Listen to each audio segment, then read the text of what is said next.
La alarma del radar sonó estridentemente. La voz del capitán Michei se quebró por la radio. Viren a la derecha. Viren a la derecha. Múltiples enemigos. 8. Contactos del N-grados 10 en aproximación. Misil fijado. Me han alcanzado. Estoy paralizado. Y entonces, el caos. La formación de 4 F-15 Eagles se dispersó mientras los cazas enemigos atacaban desde arriba como lobos sobre ovejas. Sus misiles surcaban el cielo, dejando estelas blancas de muerte. El caza del teniente Jackson explotó en una bola de fuego a 7.600 metros de altura. El capitán Rodríguez se lanzaba en picado, con 2 cazas enemigos pisándole los talones. Sus bengalas defensivas ardían con intensidad, pero eran ineficaces contra los nuevos misiles que lo perseguían. La emboscada fue perfecta, coordinada, devastadora. El escuadrón estadounidense estaba siendo masacrado en los cielos sobre el Mar Negro, y nadie en el mando lo había previsto. Pero a 12.000 metros sobre la carnicería, realizando una patrulla aérea de combate en un F-22 Raptor que todos creían que era una simple patrulla de presencia, la teniente Scarlett Hayes, de 24 años, observó cómo se desarrollaba la emboscada y tomó una decisión que salvaría a su escuadrón o pondría fin a su carrera. Aceleró a fondo, lanzó su Raptor en un picado vertiginoso hacia la masa de arena que se extendía debajo y activó su radio. Viper 21. Ataque. Todos los Eagles, rompan a mi señal. Nadie en el escuadrón sabía que Scarlett volaba desde los 16 años, que su padre había sido instructor de tiro de élite de la Armada, que había acumulado más de 2.000 horas de vuelo en cazas incluso antes de ingresar en la Fuerza Aérea, que había obtenido la máxima puntuación en todas las simulaciones de combate aéreo, ni que aquella joven y tranquila piloto a la que todos habían tachado de inexperta estaba a punto de demostrar por qué el F-22 Raptor, pilotado por la piloto adecuada, podía dominar a un escuadrón enemigo entero. Deja un comentario, suscríbete, porque lo que sucedió en los siguientes 12 minutos se convertiría en leyenda. La teniente Scarlett Hayes tenía 24 años, era la piloto más joven de su escuadrón, con 18 meses en la Fuerza Aérea y solo 9 meses volando el F-22 Raptor en operaciones. En teoría, era la piloto con menos experiencia de la formación. Medía 1,65 metros, tenía complexión atlética, cabello rojo recogido en un moño reglamentario, ojos verdes que lo seguían todo con la mirada y pecas en la nariz que la hacían parecer aún más joven. Originaria de Nevada, su padre había sido el teniente comandante James Hayes, un legendario instructor de FA-18 de la Armada en Top Gun, quien falleció en un accidente de entrenamiento cuando Scarlett tenía 19 años. Aprendió a volar en su Cessna a los 12 años, obtuvo su licencia de piloto privado a los 17 y fue aceptada en la Academia de la Fuerza Aérea a los 18, específicamente para convertirse en piloto de combate como él. Pero lo que nadie en su escuadrón sabía, lo que no constaba en ningún registro oficial, era que entre los 16 y los 20 años, Scarlett había pasado todos los veranos en escuelas privadas de acrobacia aérea, había competido en competiciones internacionales de acrobacia aérea con el apellido de soltera de su madre. Se había entrenado con expilotos de la Fuerza Aérea israelí que le enseñaban tácticas agresivas de combate aéreo, y había acumulado horas de vuelo y habilidades que rivalizaban con las de pilotos con 10 años de experiencia. Lo había mantenido en secreto porque no quería un trato especial. No quería ser la hija de James Hayes. No quería que la gente asumiera que sus habilidades provenían de la reputación de su padre en lugar de su propio esfuerzo. Así que, cuando se unió al escuadrón hacía 6 meses, se presentó como una joven piloto más, siguió órdenes, no presumió y dejó que todos asumieran que estaba aprendiendo sobre la marcha como cualquier otro teniente recién salido de la formación. La misión comenzó como de costumbre. 4 F-15 Eagle patrullaban aguas internacionales cerca del Mar Negro, con el F-22 Raptor de Scarlett proporcionando patrulla aérea de combate a gran altitud como apoyo. Era una misión de presencia estándar, de esas que habían realizado cientos de veces, pero alguien los vigilaba, planeaba, esperaba. Los cazas enemigos llegaron simultáneamente desde múltiples direcciones. Cazas avanzados Su-35 y Su-57 de fabricación rusa, pilotados por expertos, utilizaban camuflaje del terreno e interferencia electrónica para evitar ser detectados hasta estar ya a tiro de ataque. La emboscada había sido perfecta. Los F-15 no tuvieron ninguna oportunidad. Scarlett observó desde 12.000 metros cómo el caza del capitán Michei recibía el impacto de un misil y comenzaba a dejar una estela de humo en una espiral descendente. El avión del teniente Jackson explotó. El capitán Rodríguez y el teniente Chen estaban a la defensiva.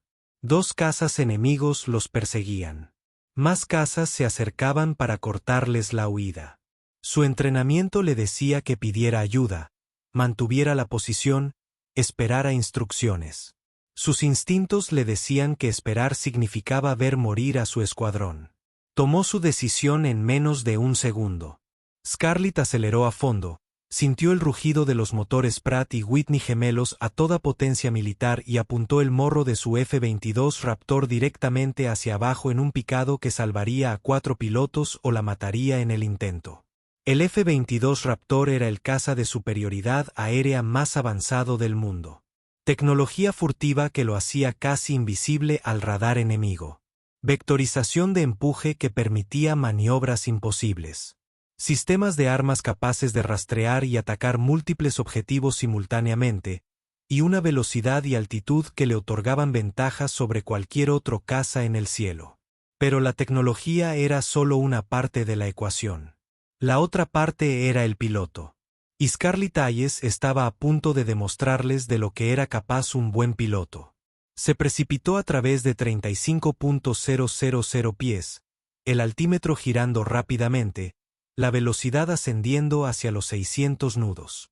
Su radar mostraba la situación táctica con claridad. 4 cazas aliados en posición defensiva, 10 cazas enemigos persiguiéndolos o posicionándose para derribarlos.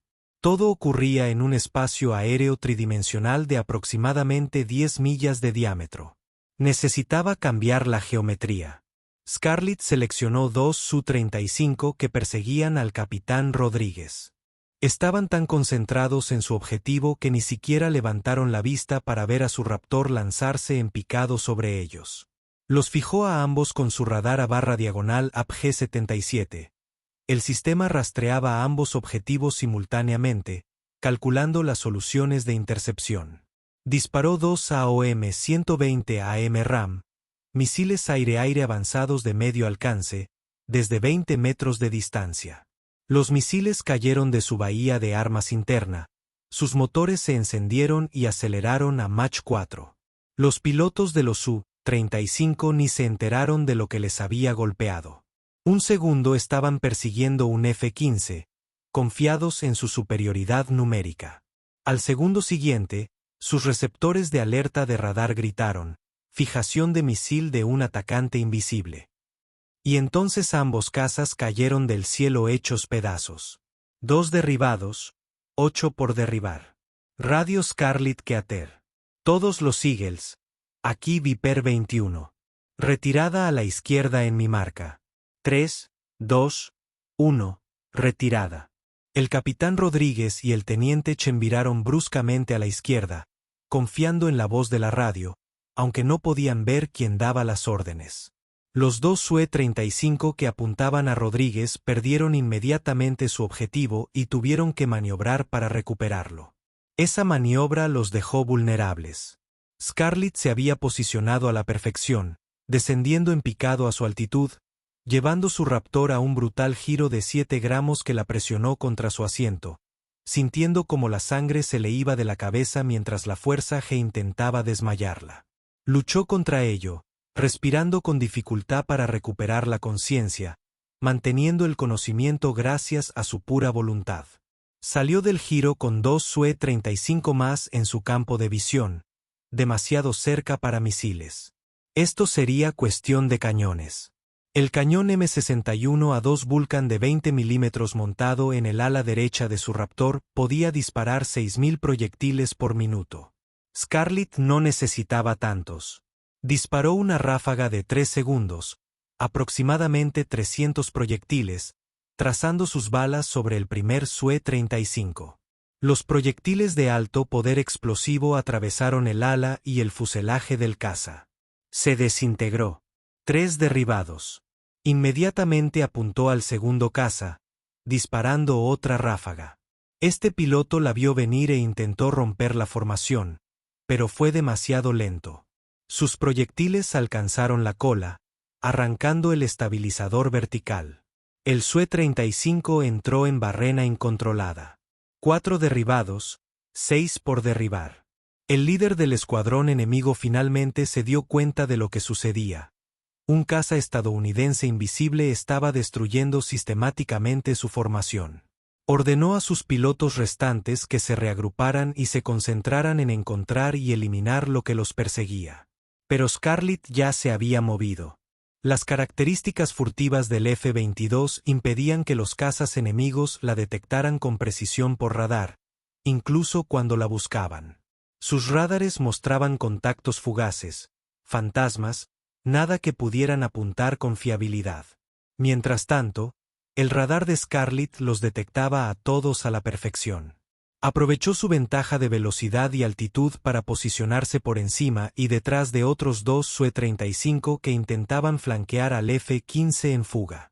Se abalanzó sobre ellos desde su punto ciego, disparó otra ráfaga de aire comprimido a quemarropa, a menos de 8 kilómetros, y el caza líder explotó antes de que su compañero de ala siquiera se percatara del ataque.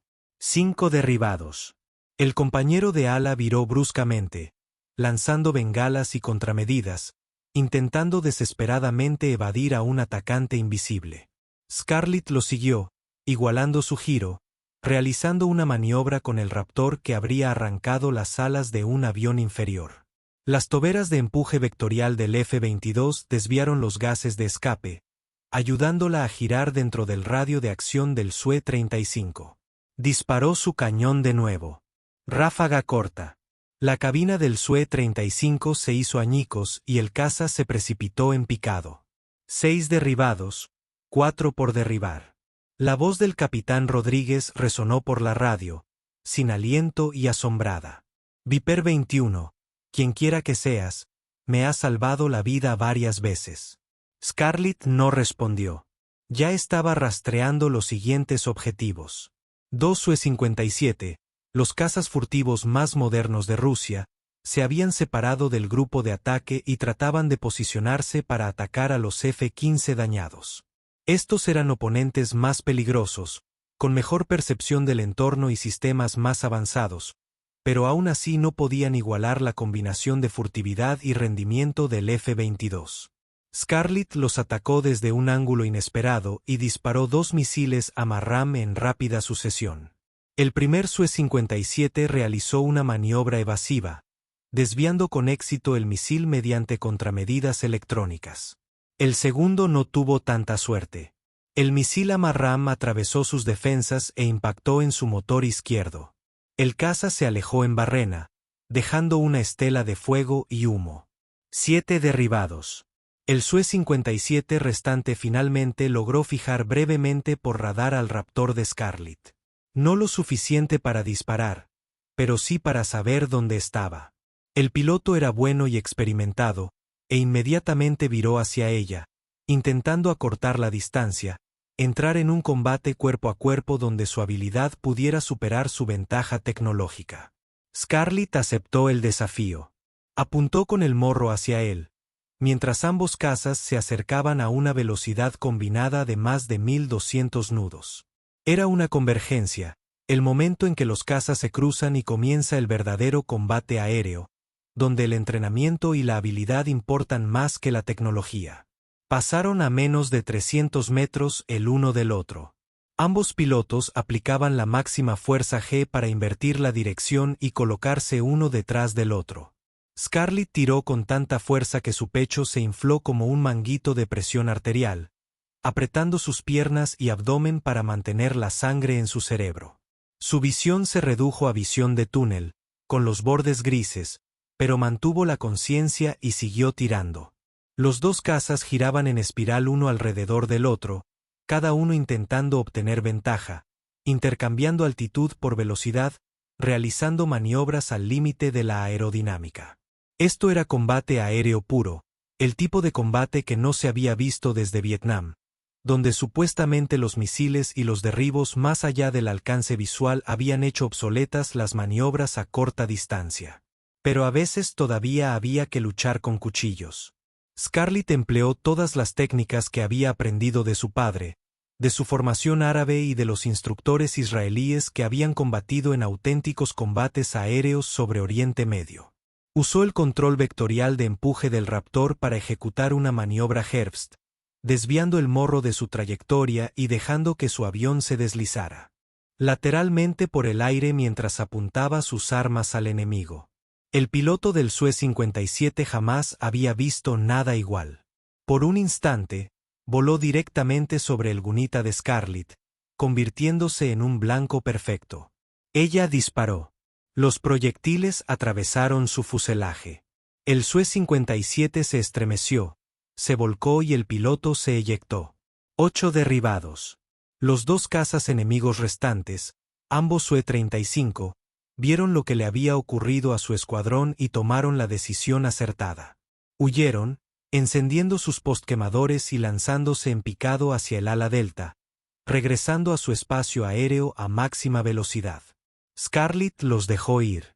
Su misión no era perseguir enemigos en fuga. Su misión era proteger a su escuadrón.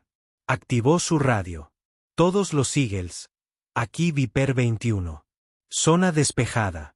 Diríjanse al punto de reunión Delta para evaluar los daños. El capitán Rodríguez respondió de inmediato. Viper 21, les mostramos los 4 cazas que quedan de nuestra formación. El teniente Jackson está derribado. El capitán Michei se eyectó, pero su baliza está activa. El resto estamos dañados, pero podemos volar. Hizo una pausa. ¿Quién demonios eres? Nunca he visto volar así en mi vida. Scarlett dudó. Entonces, Viper 21, soy la teniente Scarlett Hayes. Solo cumplo con mi deber, señor. La radio quedó en silencio durante varios segundos. Luego Hayes, la novata, la teniente que apenas habla en las reuniones informativas. Sí, señor. Otra pausa. Entonces la voz del capitán Rodríguez volvió y ahora era diferente. Respetuosa, casi reverente. Teniente Hayes, llevo 14 años volando cazas. Me he entrenado con los mejores pilotos del mundo. ¿Qué acabas de hacer? 8 derribos confirmados en 12 minutos, la mayoría realizando maniobras imposibles, salvando a 4 pilotos que estaban a punto de morir. Hizo una pausa de nuevo. ¿Dónde diablos aprendiste a volar así? Scarlett miró por la cabina hacia el cielo azul que la rodeaba. Pensó en su padre, en todos esos veranos en escuelas árabes, en las horas de entrenamiento que nadie conocía. Mi padre me enseñó, señor, y he practicado mucho. El informe posterior en la base aérea de Habano, en Italia, duró 8 horas. Scarlett estaba sentada frente a su comandante de escuadrón, la teniente coronel Sarah Chen, el comandante de ala, el coronel Marcus Johnson, y 2 oficiales del Comando de Combate Aéreo, que habían volado específicamente para escuchar su relato. Las grabaciones de la cámara de a bordo y del radar contaban la mayor parte de la historia. 12 minutos de combate aéreo en los que Scarlett se había enfrentado a 10 cazas enemigos, había destruido 8 confirmados y había salvado a 4 pilotos estadounidenses que sin duda habrían muerto. El coronel Johnson revisó las grabaciones por tercera vez, negando con la cabeza. Esta maniobra, en la que apuntaste el morro perpendicularmente a tu vector de velocidad manteniendo el vuelo controlado, nunca la he visto ejecutar en combate. Es vuelo acrobático puro aplicado al combate aéreo. Scarlett asintió. Se llama maniobra Herped, señor. La aprendí en una competición acrobática en Suiza hace 5 años. El teniente coronel Chen se inclinó hacia adelante. Teniente Hayes, he revisado su expediente oficial. Muestra un total de 2.200 horas de vuelo y 9 meses en la progresión de entrenamiento estándar del F-22. Lo que acabo de ver no es nada estándar. ¿Qué no aparece en su expediente? Scarlett respiró hondo.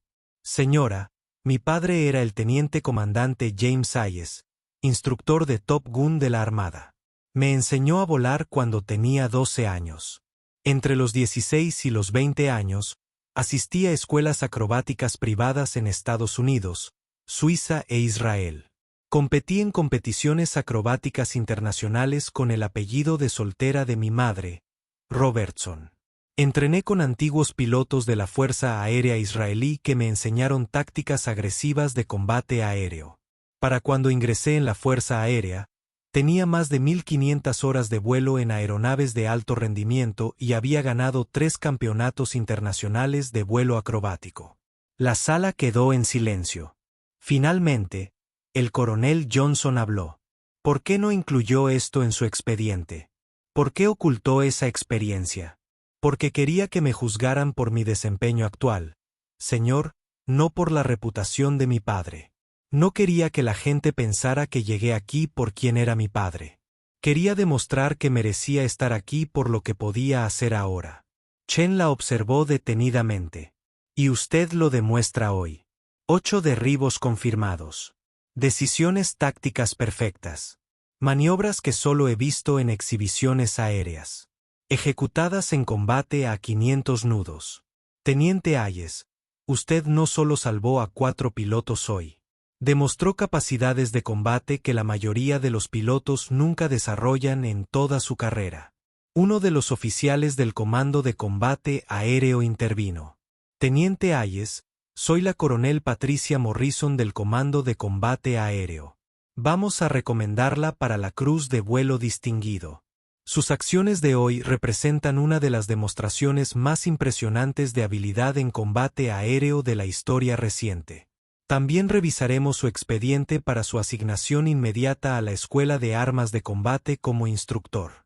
Los ojos de Scarlett se abrieron de par en par. Señor, tengo 24 años. Llevo solo 9 meses en servicio.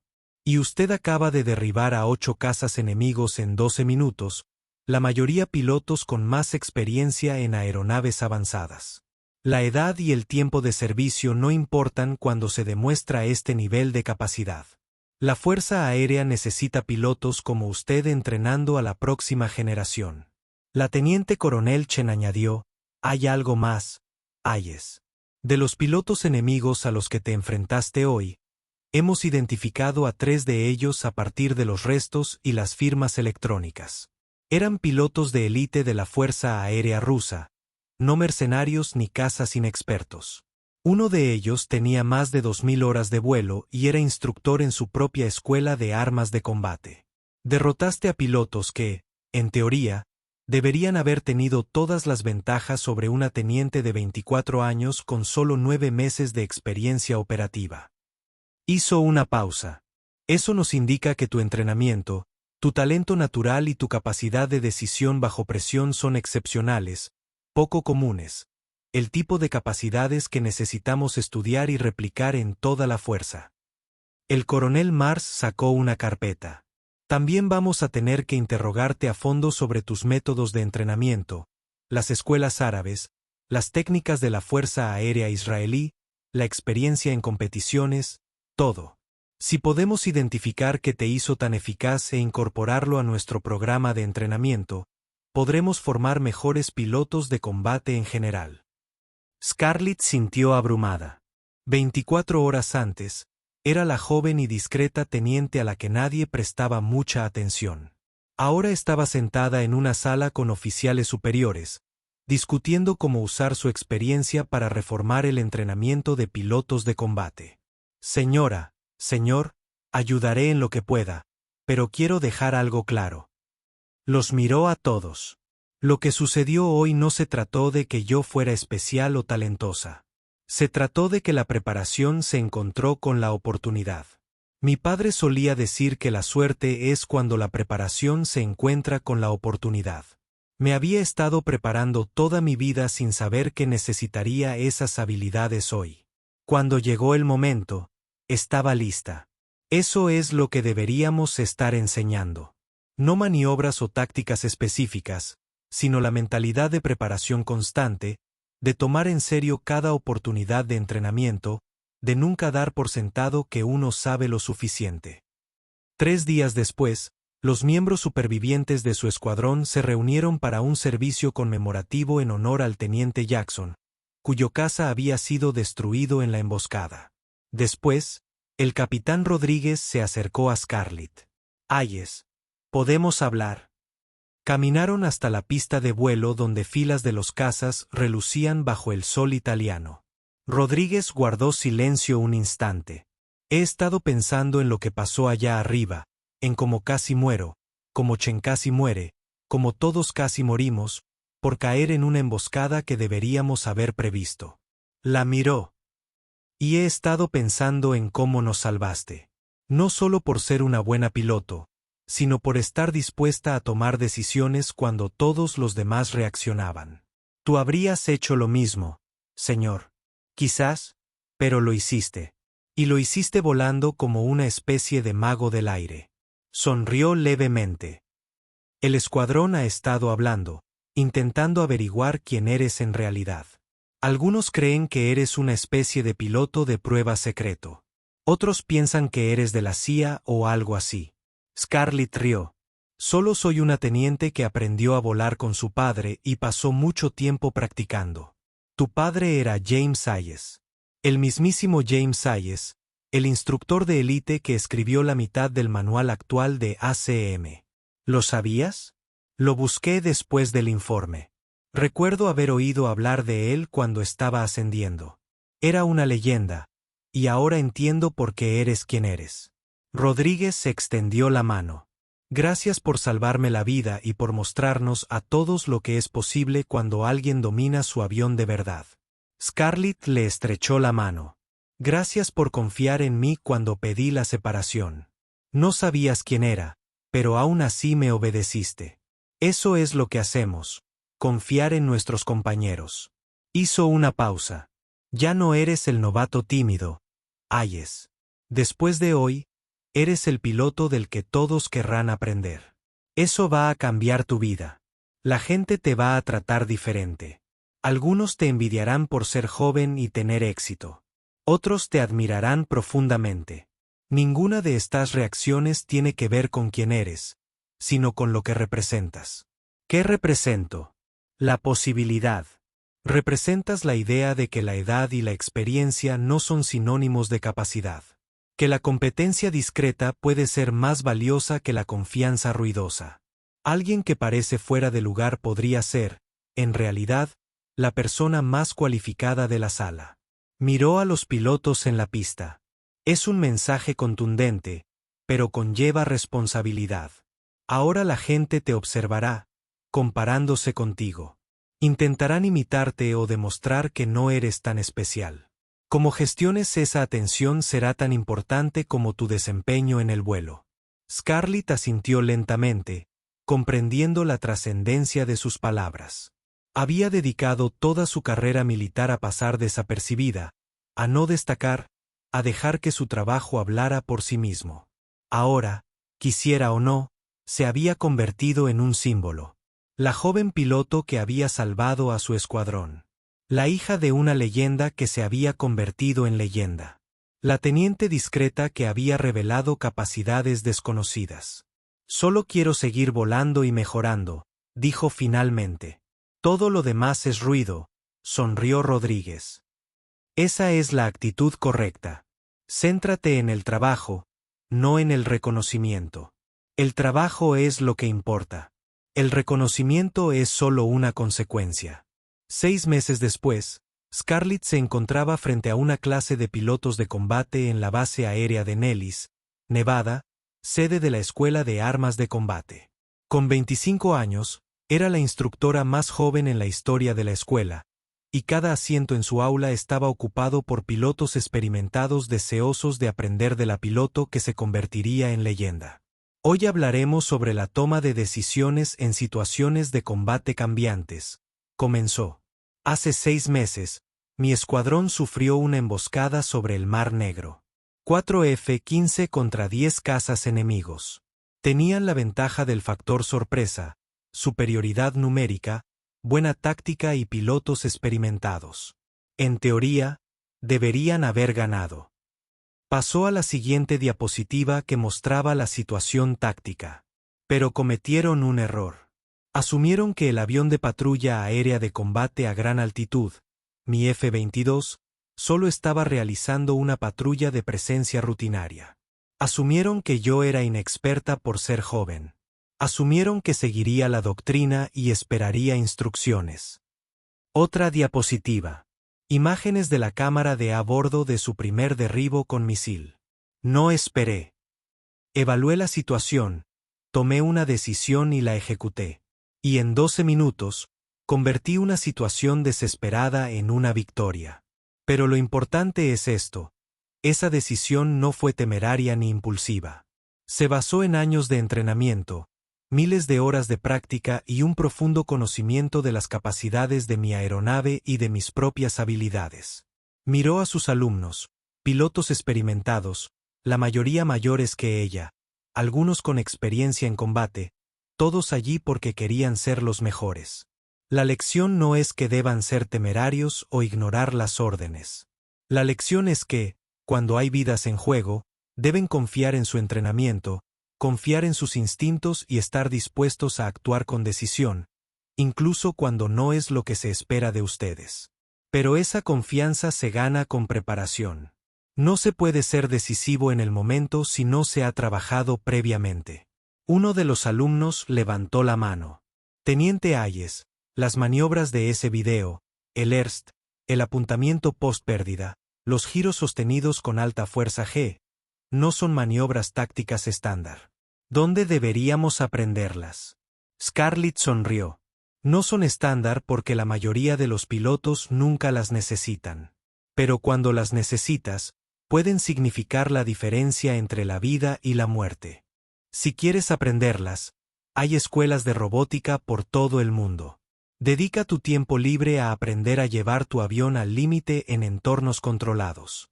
Así, cuando necesites esas habilidades en combate, ya estarán grabadas en tu memoria muscular.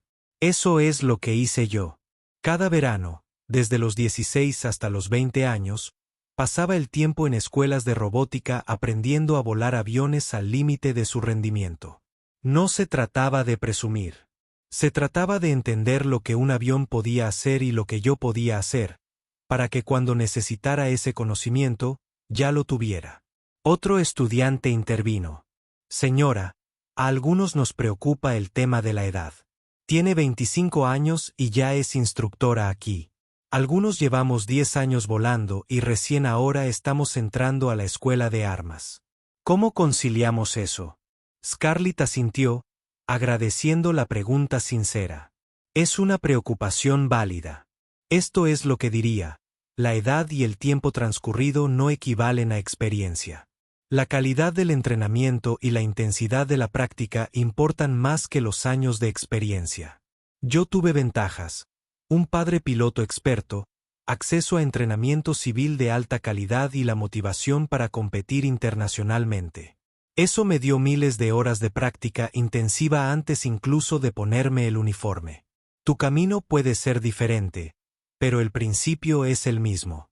No se trata de cuánto tiempo llevas volando, sino de la dedicación con la que has mejorado. Cada vuelo puede ser una oportunidad de aprendizaje si lo enfocas así. Cada sesión de análisis posterior al vuelo puede ayudarte a mejorar si eres honesto sobre tus errores. Cada sesión en el simulador puede desarrollar habilidades si te desafías a ti mismo. Concéntrate en ser mejor hoy que ayer, y lo demás vendrá solo. Una tercera estudiante levantó la mano. Teniente Hayes, ¿y qué hay del aspecto emocional? Viste morir al teniente Jackson. Sabías que el capitán Michei podía morir si no actuabas con la suficiente rapidez. ¿Cómo manejaste esa presión emocional mientras rendías al máximo nivel? Scarlett hizo una pausa, reflexionando sobre la pregunta. Era una que se había hecho muchas veces en el mes transcurrido desde el enfrentamiento. Sinceramente, en ese momento no tuve tiempo de procesar las emociones. Actuaba por entrenamiento e instinto. El impacto emocional llegó después, tras aterrizar, durante el servicio conmemorativo, en momentos de tranquilidad en los que pude pensar en lo sucedido. Respiró hondo. La verdad es que ser piloto de combate implica aceptar que podrías tener que ver morir a amigos, que podrías morir tú misma. Que las decisiones tomadas en fracciones de segundo pueden significar la diferencia entre la vida y la muerte. No puedes dejar que eso te paralice. Entrenas tan duro que, cuando llega el momento, tu cuerpo y tu mente saben qué hacer, incluso cuando las emociones te desbordan. Procesas el trauma después, con ayuda si la necesitas. Pero en ese momento, tienes que ser capaz de compartimentar y concentrarte en la misión. Salvar a quienes puedas salvar. Años después, cuando Scarlett pasó de la escuela de armas de combate a escuadrones operativos, luego a la escuela de pilotos de prueba y finalmente comandó su propia ala de combate, los estudiantes seguían estudiando aquel enfrentamiento de 12 minutos sobre el Mar Negro. Las decisiones tácticas, las maniobras, la implacable eficiencia con la que desmanteló una fuerza numéricamente superior. Se convirtió en material de estudio obligatorio en todas las escuelas de armas de combate de la OTAN, diseccionado y analizado, utilizado como el referente de la efectividad en combate de un solo piloto. Pero la verdadera lección no radicaba en las tácticas ni en el vuelo.